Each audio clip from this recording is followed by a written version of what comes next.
അങ്ങനത്തെ ഒരു സാഹചര്യം നിങ്ങൾക്ക് ആർക്കെങ്കിലും എന്തെങ്കിലും എക്സ്പീരിയൻസ്, അതായത് ഇവിടെ ഇരിക്കുന്ന അമ്മമാരുണ്ട്, അമ്മമാർക്ക് നിങ്ങളുടെ ചെറുപ്പകാലത്ത് ശ്രീകുട്ടി പറഞ്ഞ പോലത്തെ അങ്ങനെ എന്തെങ്കിലും ഒരു എക്സ്പീരിയൻസ് ഉണ്ടായിട്ടുണ്ടോ? കാരണം ഇതൊരു വളരെ കോമൺ ആയിട്ടുള്ള ഒരു ഇഷ്യൂ ആയി മാറിക്കൊണ്ടിരിക്കുകയാണ്. നമുക്ക് മാറ്റാൻ പറ്റുന്നില്ല. അത് എത്രയ്ക്കോ സംസാരിച്ചിട്ടും അതിനൊരു എന്താ പറയാ, ഒരു തടയിടാൻ നമുക്ക് പറ്റുന്നില്ല. സ്കിറ്റ് കണ്ടപ്പോൾ ശരിക്കും എനിക്ക് എൻ്റെ ലൈഫിൽ ചെറുതാവുമ്പോൾ ഉണ്ടായ ആ അനുഭവമാണ് ശരിക്കും എനിക്ക് ഓർമ്മ വന്നത്. അത് ഇപ്പോഴും എന്നെ ഹോണ്ട് ചെയ്തുകൊണ്ടിരിക്കുന്ന ഒരു സംഭവമാണ്. കാരണം എനിക്ക് തോന്നുന്നു 8th 9th പഠിക്കുന്ന ആ സമയമാണ്. രാവിലെ നേരത്തെ പോകും, ട്യൂഷന് നേരത്തെ പോകും. 6 മണി ആ ടൈമിലാണ് ട്യൂഷൻ ക്ലാസ്സിൽ എത്തേണ്ടത്. അപ്പം ഞങ്ങൾ 3 പേര് ഒരുമിച്ചാ പോവുക, ഫ്രണ്ട്സ് ആണ്. അപ്പം ഒരാള് ഒരുമിച്ച് ഫസ്റ്റിനെ വീടിന്റെ അടുത്തുനിന്നുണ്ടാവും, പിന്നെ വേറൊരാള് കുറച്ച് ദൂരത്തു നിന്നാണ് ജോയിൻ ചെയ്യുക. അങ്ങനെ ഞങ്ങൾ 3 പേരും എന്നും പോവും. അങ്ങനെ എപ്പോഴെങ്കിലും രാവിലെ ആരെങ്കിലൊക്കെ അങ്ങനെ പോകുന്ന കാണും. അങ്ങനെ നമ്മൾ ശ്രദ്ധിക്കാറൊന്നുമില്ല. പക്ഷെ ഞങ്ങളെ വീട് എന്ന് പറയുന്ന കുറെ ഉള്ളിലേക്കാ, മാങ്കാവാണ് വീട്. ഉള്ളിലേക്ക് പോയിട്ട് ഒരു 10-15 മിനിറ്റ് വേണം മെയിൻ റോഡിലേക്ക് എത്താൻ വേണ്ടിയിട്ട്. അപ്പൊ അത്രയും ദൂരം ഞങ്ങൾ ഇങ്ങനെ നടന്നു വരുന്ന വഴിക്ക് ആരും രാവിലെ എണീറ്റിട്ടൊന്നും ഉണ്ടാവില്ല. ആ ടൈമിൽ എല്ലായിടത്തും ആരും എന്ത് ചെയ്താലും അറിയാത്തൊരു ടൈമാണ്. അപ്പം പക്ഷെ അതൊന്നും ഞങ്ങളെ മൈൻഡിൽ അന്നൊന്നും ഇല്ല. ചെറിയ കുട്ടികളല്ലേ ഇങ്ങനെ നടന്നു പോയി.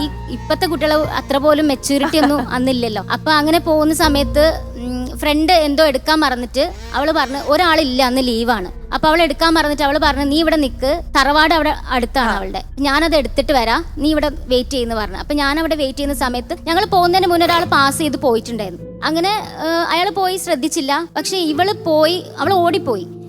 കുറച്ച് കഴിഞ്ഞപ്പം ഈ പോയ ആള് തിരിച്ചു വരികയാണ്. അപ്പൊ ഞാൻ അവിടെ തന്നെ നിൽക്കുകയാണ്.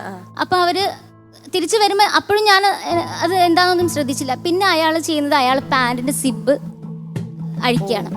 അപ്പൊ എനിക്ക് എന്തോ ഒരു പന്തികേട് തോന്നി.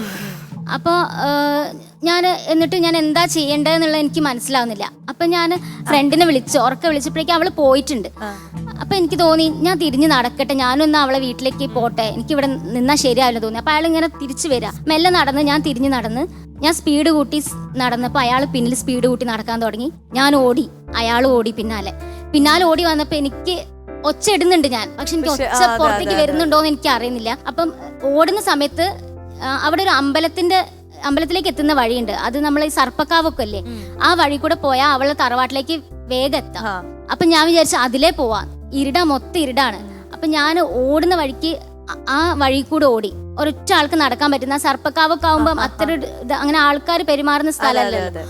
അപ്പൊ ഓടുന്ന സമയത്ത് ഞാൻ വീണ്. പക്ഷെ അയാൾ എന്റെ പിന്നാലെ ഓടി വരുന്നുണ്ടായിരുന്നു. വീണപ്പോ ഞാൻ ഈ ഒച്ച എനിക്ക് പൊങ്ങുന്നില്ല.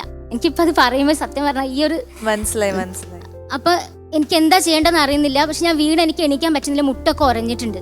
പക്ഷെ എനിക്ക് എന്തോ അടുത്തൊരു കല്ലുണ്ടായിരുന്നു. ഞാനതെടുത്ത്, എനിക്കപ്പോ എന്ത് ശക്തിയാണോ എന്ന് എനിക്കറിയില്ല, ഞാൻ എടുത്ത് നന്നായിട്ട് എറിഞ്ഞപ്പോ അയാളെ ഷോൾഡറിൽ തട്ടി. ഫസ്റ്റ് എറിഞ്ഞപ്പോ പിന്നെയും അയാള് വരാൻ നോക്കിയപ്പോ അടുത്ത കല്ലെടുത്ത് ഞാൻ പിന്നെയും എറിഞ്ഞ്.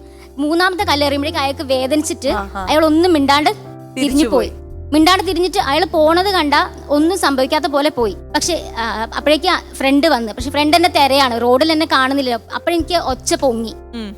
സേഫാന്ന് തോന്നിയപ്പോഴായിരിക്കും എനിക്ക് ഒച്ച പൊങ്ങി. അപ്പൊ അവൾ എന്നെ വന്ന് കൂട്ടിക്കൊണ്ടുപോയി. അങ്ങനെ ഞങ്ങൾ നേരെ ട്യൂഷൻ ക്ലാസ്സിൽ പോയി. അവിടെ സാർമാരോടൊക്കെ പറഞ്ഞു. അപ്പൊ അന്ന് ഫോണൊന്നും ഇല്ലല്ലോ പറയാനൊന്നും. അപ്പോ സാർമാർ ചോദിച്ചു എന്താ ലേറ്റ് ആയത് ചോദിച്ചപ്പോ കാര്യങ്ങളൊക്കെ പറഞ്ഞു. അപ്പം ഇങ്ങനെ കുറച്ച് റിലാക്സ്ഡ് ആയി. പക്ഷെ എനിക്ക് എന്നിട്ടും ആ ഒരു സംഭവം എനിക്ക് വിഷമം. അതിനേക്കാളും ഇയാള് രക്ഷപ്പെട്ടല്ലോ. ഇങ്ങനെ ഒരു ക്രൈം ചെയ്യുന്ന ആൾക്കാർ ഇത്രയും ചെയ്തിട്ട് ഇവർക്ക് ഇങ്ങനെ രക്ഷപ്പെടുകയാണല്ലോ എന്നാണ് ഉള്ളിൽ മൈൻഡിൽ. അപ്പം ഞാനിങ്ങനെ എപ്പോഴും ഞങ്ങൾ 3 പേര് എപ്പോഴും ചിന്തിക്കും. എപ്പോഴും ഇടയ്ക്കിടയ്ക്ക് ഇങ്ങനെ കൂടുമ്പോൾ ഞങ്ങൾ പറയും, ഇങ്ങനത്തെ ഒരു കാര്യത്തിന് നമ്മൾ എന്തെങ്കിലും ഒന്ന് ചെയ്യണം. നമുക്ക് എന്താ ചെയ്യാൻ പറ്റുക? നമ്മളൊരു പോസ്റ്റർ ഒട്ടിക്കാം. അന്നൊക്കെ അങ്ങനത്തെ അല്ലേ, നമുക്ക് രാത്രി പോയിട്ട് പോസ്റ്റർ ഒട്ടിച്ചാലോ? പോസ്റ്റർ ഒട്ടിച്ചിട്ടൊന്നും കാര്യമില്ല. പക്ഷെ ഞങ്ങൾ 3 പേരും ഇങ്ങനത്തെ എന്ത് സംഭവം ഉണ്ടായാലും, പിന്നെയും ഞങ്ങൾക്ക് സംഭവം ഉണ്ടായി ഇതുപോലെ ആരെങ്കിലും എക്സ്പോസ് ചെയ്യാൻ, അങ്ങനത്തെ എന്തെങ്കിലും ഒരു സിറ്റുവേഷൻ ഉണ്ടാകുമ്പോൾ ഞങ്ങൾ കല്ലെടുത്ത് എറിയും. ഞങ്ങൾ 3 പേരും നന്നായിട്ട് അത് റിയാക്ട് ചെയ്യാൻ തുടങ്ങി. അപ്പൊ നമുക്ക് പറ്റുന്ന നമ്മൾ ചെയ്യാം. പക്ഷെ എന്നിട്ടും ഞാൻ പറയാണ്, എന്റെ ജനറേഷൻ കഴിഞ്ഞ് എന്റെ മോൾ അതേ പ്രായത്തിൽ നിൽക്കുക. ഇപ്പോഴും ഈ ക്രൈമും ഒന്നും കൂടാന്നല്ലാണ്ട് അതിനൊരു കുറവ് വരുന്നില്ല. നമ്മളെ നിയമത്തിന്റെ ഇതിലായാലും സൊസൈറ്റിന്റെ ഇതിലായാലും അതെന്തുകൊണ്ടാന്ന് അറിയില്ല. നമ്മളെ സെൽഫ് ഡിഫെൻസ് നമ്മൾ ചെയ്യണം, അത് ഓക്കെ. പക്ഷെ എന്നാലും നമ്മളെ ബാക്കി ഭാഗത്തുനിന്നും കൂടി നമുക്കൊരു പ്രൊട്ടക്ഷൻ വേണമല്ലോ.